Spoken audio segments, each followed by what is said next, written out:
성경 말씀 에베소서 5장 18절부터 21절까지 봉독합니다. 315페이지 에베소서 5장 18절부터 21절까지 봉독합니다.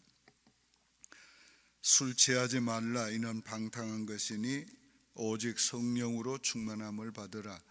시와 찬송과 신령한 노래들로 서로 화답하며 너희 마음으로 주께 노래하며 찬송하며 범사에 우리 주 예수 그리스도의 이름으로 항상 아버지 하나님께 감사하며 그리스도를 경외함으로 피차 복종하라. 아멘. 성령 충만한 삶을 살아야 오늘 우리의 모든 것들이 육으로 가지 않고 성령으로 하는, 육으로 살지 않고 성령으로 살고 육으로 하지 않고 성령으로 하게 됩니다. 그런데 이 성령 충만도 지속적으로 성령 충만을 받아야 합니다. 그래서 성령 충만은 복수형으로 되어 있고 현재 진행형으로 되어 있습니다. 그래서 지속적으로 성령 충만하기 위해서 성령 충만을 갈구하고 또 성령께 온전히 자신을 내어드리고 성령이 하시는 감화와 감동과 역사를 그대로 받아들이고 순종하기를 계속해야 합니다. 그럴 때에 오늘 본문에서 우리에게 교훈하는 것은 세 가지가 새롭게 생겨집니다. 그 하나는 예배가 새로워지는 것입니다. 그래서 시와 찬송이 나오게 되고 서로 화답하게 되고, 시는 구약부터 노래였는데 여기에 시와 찬송을 더 넣은 것은 신약시대에 와서도 거기에다 곡을 붙여가지고 노래를 했기 때문에 시와 찬송가 이렇게 말한 거예요. 그런데 이게 그냥 입으로 하는 게 아니고 마음으로부터 서로 화답하는, 그래서 신령한 노래가 되어서 신령한 노래는 성령으로 부르는 노래인데 성령 충만하면 우리의 부르는 노래가 신령한 노래가 된다. 성령으로 하는 신령한 노래가 된다. 그게 진짜 하나님 앞에 드리는 예배가 됩니다. 예배는 우리의 마음으로부터 시작을 해도 우리의 영과 주님의 영의 만남을 통해서 예배는 진정한 예배가 되는 것이고, 또 그 교제가 깊어지면서 예배가 깊어지는 것입니다.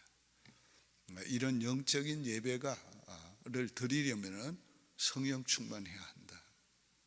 우리가 예배 전에 찬송을 준비 찬송이라고 하면 찬양하는 인도하는 분들은 조금 안 좋아합니다. 왜? 찬양할 때부터 예배지. 그런데 우리는 또 그걸 구분을 합니다. 그런데 왜 정식 예배 전에 찬양을 하는가? 그게 바로 우리가 성령 충만해서 진짜 예배를 드릴 수 있도록 준비시키는 의미가 있는 것입니다. 오늘 예배는 그냥 형식이 아니고 우리가 예배는 드리는 것으로 다 되는 게 아니고 예배는 우리의 중심을 드려야 돼요. 그래서 하나님은 신령과 진리로 예배하는 자를 찾으신다. 신령이 뭡니까? 성령으로 예배하는 자를 찾으신다. 진리, 예배의 내용이 진리여야 한다. 그게 어떻게 이루어지는가? 성령 충만할 때 가능한 겁니다. 그 다음 성령 충만하면 범사에 감사하게 된다. 범사에 우리 주 예수 그리스도로 말미암아 하나님 아버지께 감사리로다. 우리가 성령 충만하지 아니하면은 범사에 감사할 수가 없습니다. 범사에 감사는 뭡니까? 비 오는 날도 감사하고 햇빛 나는 날도 감사하고, 건강할 때도 감사하고 병 들었을 때도 감사하고, 사업이 잘 될 때도 감사하고 안 될 때도 감사하고, 누가 나를 칭찬할 때도 감사하고 나를 비난할 때도 감사하고, 모든 경우 모든 곳에서 오늘 우리가 감사하라는 건데, 어떻게 우리가 그렇게 범사에 감사합니까? 그건 성령 충만할 때만이 가능한 거예요. 에드리안이라는 목사님 계십니다. 미국 교회로서는 유명해요. 메가처치 심호하는데 교인이 한 2만 4천 명 되는 그런 교회 목사님이에요. 근데 이 목사님이 성역 초기에 시골 교회에서 목회를 할 때입니다. 어머니 날이었어요. 그날이 이제 주일 모든 예배 마치고 일들을 마치고 집에 이제 왔습니다. 자기는 앉아서 책을 보고 부인은 부엌에서 저녁 식사 준비를 하고 있었습니다. 근데 갑자기 부인이 아주 그냥 놀란 목소리로 에들리안 부릅니다. 그래서 뛰어가 보니까 자기 어린 아들을 팔에 안고 있는데 이 아들이 축 늘어져 있습니다. 보니까 숨도 제대로 못 쉬고 있는 겁니다. 그래서 추운 겨울 때였기 때문에 그 막 이렇게 포대기로 둘러싸가지고 막 급히 병원에 연락하라고 얘기해 놓고는 데리고 병원에 갔습니다. 에머전실에 들어갔어요. 바깥에서 기다리고 있습니다. 그래서 하나님 앞에 목 놓아 기도합니다. 의사가 나왔어요. 죄송합니다. 죽었습니다. 금방 뛰놀던 애가 금방 죽은 거예요. 그 죽었다는 얘기를 듣고 집으로 오는 그 마음이 얼마나 무거운지, 초조하게 기다리던 아내가 남편의 얼굴을 보고 벌써 알아채렸습니다. 둘이 너무 마음이 아프고 고통스러워서 자기 부모님들 100km 정도 떨어져 있는 부모님들 집으로 둘이 차를 몰고 가기로 했습니다. 주일 저녁 예배는 다른 분에게 부탁을 했어요. 그 가기 전에 교회당 딱 이렇게 차를, 교회당이 가까웠던 모양이에요. 마당에서 차를 돌리는데 찬송 소리가 나옵니다. 혼자가 아니네. 결코 우리는 혼자가 아니네. 근데 그게 굉장히 그 찬송이 마음에 와닿는 거예요. 둘이 운전을 하면서 아는 찬송은 막 다 불렀어요. 근데 그 아는 찬송을 다 부르면서 100km를 가는데 하나님이 함께 하는 걸 막 이래 하나님의 임재를 느낄 수 있었어요. 결코 우리는 혼자가 아니다. 하나님이 함께 계시다. 그는 그때의 하나님의 임재를 그처럼 실감한 적이 없었다. 오늘 우리가 하나님 앞에서 성령이 충만하면 슬픔을 이길 수 있고 우리의 아픔을 이길 수 있고 또 우리의 상처를 성령이 치유해 주시는 겁니다. 어떻게 범사에 감사할 수 있는가? 성령 충만하면 가능한 겁니다. 또 그 다음에 성령 충만하면 하나님을 경외함으로 피차 복종하라. 성령 충만하면 피차 복종할 수 있게 되는 겁니다. 그 다음에 나오는 얘기가 뭔가 하면 부부에 대한 얘기 나옵니다. 아내들이여 남편에게 순종하라. 그 말 때문에 굉장히 그 여성 운동가들이 말을 많이 합니다. 그런데 어떻게 아내들이 남편에게 복종하는가? 성령 충만하면 복종하게 되는 거예요. 그게. 그 다음에 나중에 다른 곳에 보면은 피차 복종하라 그렇게 되어 있는 거예요. 남편들도 아내에게 복종하라. 오늘 성령 충만하고 사랑이 충만하면 복종하게 되는 겁니다. 너희는 사랑으로 종로로 타라. 오늘 사랑하면 종로로 타게 되는 거예요. 사랑하면 피차 복종하게 되는 거예요. 오늘 우리가 성령이 충만하면 어떻게 복종하게 되는가?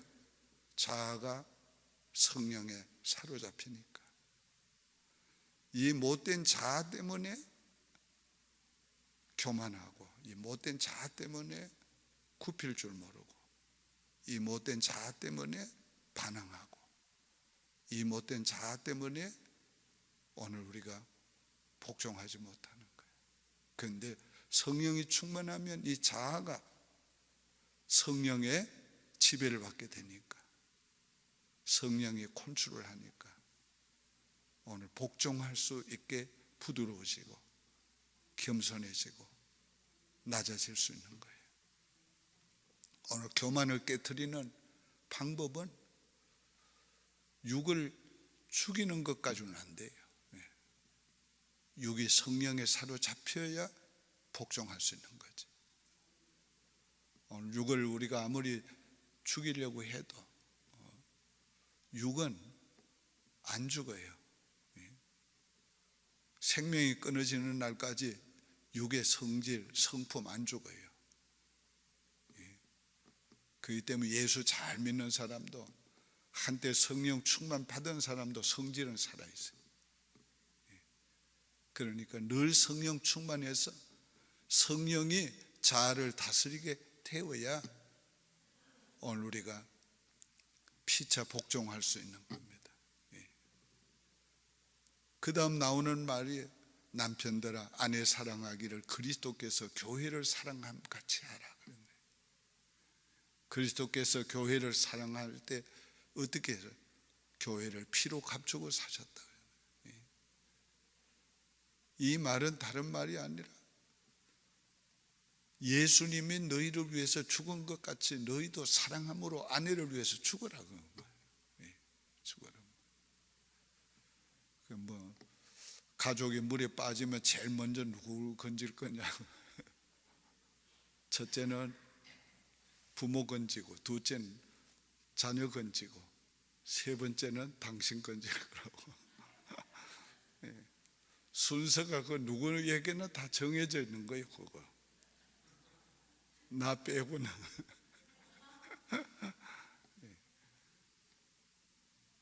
그런데 내 그 생각을 해보니까 그건 뭐 여자들도 마찬가지지요. 뭐 여자들도 자식 먼저 건지지 남편 먼저 건지겠어요? 그거 알고 살아야지. 알고. 그게 당연한 거예요. 자식에 대한 부모의 사랑이라는 것은 이건 하나님의 사랑의 한 모델이니까, 모델이라고보다는 모형이니까 오늘 당연한 거지. 오늘 우리가 어떻게 그런 사랑을 할 수 있는가? 그건 성령 충만할 때 가능한 거예요. 성령 충만하면 사랑하게 되는 거지. 모든 사람을 사랑하게 돼. 원수도 사랑할 수 있게 되는 거지. 오늘 이 아침에 중요한 메시지가 뭡니까? 육으로는 안 된다. 우리 힘으로는 안 된다. 오직 성령 충만해야 된다.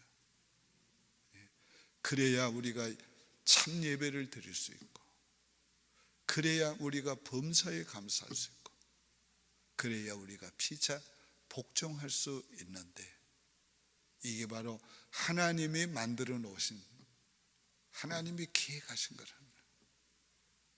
하나님의 성령을 통해서만이 오늘 우리로 하여금 이런 하나님이 원하는 삶을 살 수 있도록 그렇게 하나님이 만들어 놓은 거예요.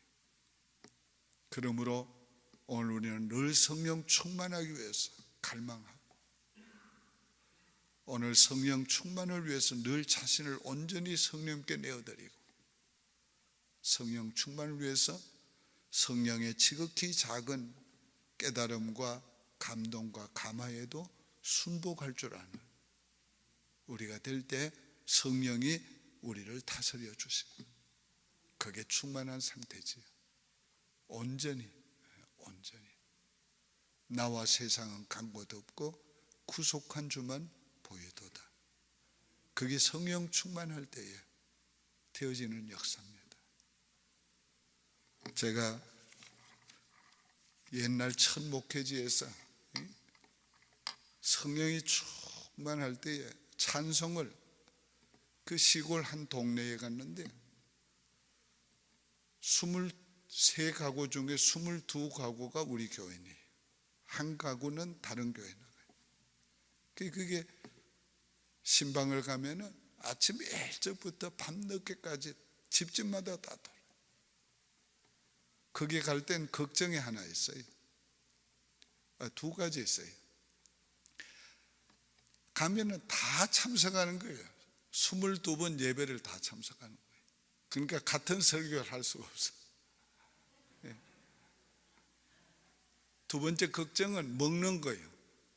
시골이니까 다 배부른 거 내는 거예요. 떡 아니면은 또 고구마 찐 거, 빵, 전부 배부른 것만 내는 거예요. 그러니까 22집을 먹어야 되는 거예요. 그런데 맨 마지막 집에 가가지고 찬송을 부르는데, 정말 성령 충만하니까 시골 사람들이 어떻게 찬송을 그렇게 잘 부르는지 그냥 인류 성가대요. 그냥 곡조가 얼마나 잘 맞고 그냥 계속 4시간 정도를 부르는데, 나중엔 막 찬송 부르니까 몸에 열도 나고 하니까 우통 다 벗어지고 찬송을 부르는데, 그거 힘들게 부르는 게 아니고 막 즐거워서 기뻐서 찬송을 부르는, 성령 충만이 우리로 하여금 얼마나 정말 우리의 영이 힘을 얻고 주님을 찬양하게 만드는 것을 오늘 우리가 경험을 할지, 오늘 아침에 우리 주님 앞에 한 1, 2분 동안 기도할 때, 하나님, 나를 주님께 내어드립니다. 성령님, 나를 온전히 지배해 주십시오. 성령 충만만이 내가 주님이 원하고 기뻐하는 삶을 살 수 있습니다 하고서 기도하시길 바랍니다. 기도드리겠습니다. 하나님 아버지, 감사합니다. 이 새벽에 우리 한 사람 한 사람 주 앞에 내어놓사오니, 올려드리오니 주의 영으로 충만케 해 주시옵소서. 성령이 온전히 우리를 지배해 주시옵소서. 그래서 예배가 살아나게 하시고, 범사에 감사할 수 있게 하시고, 피차에 복종할 수 있게 도와 주시옵소서. 예수님의 이름으로 축복하며 기도하옵나이다. 아멘. 하늘에 계신 우리 아버지여, 이름이 거룩히 여김을 받으시오며 나라의 마옵시며 뜻이 하늘에서 이룬 것 같이 땅에서도 이루어지이다. 오늘날 우리에게 일용할 양식을 주옵시고, 우리가 우리에게 죄 지은 자를 사하여 준 것 같이 우리 죄를 사하여 주옵시고, 우리를 시험에 들게 하지 마옵시고 다만 악에서 구하옵소서. 대개 나라와 권세와 영광의 아버지께 영원히 있사옵나이다. 아멘.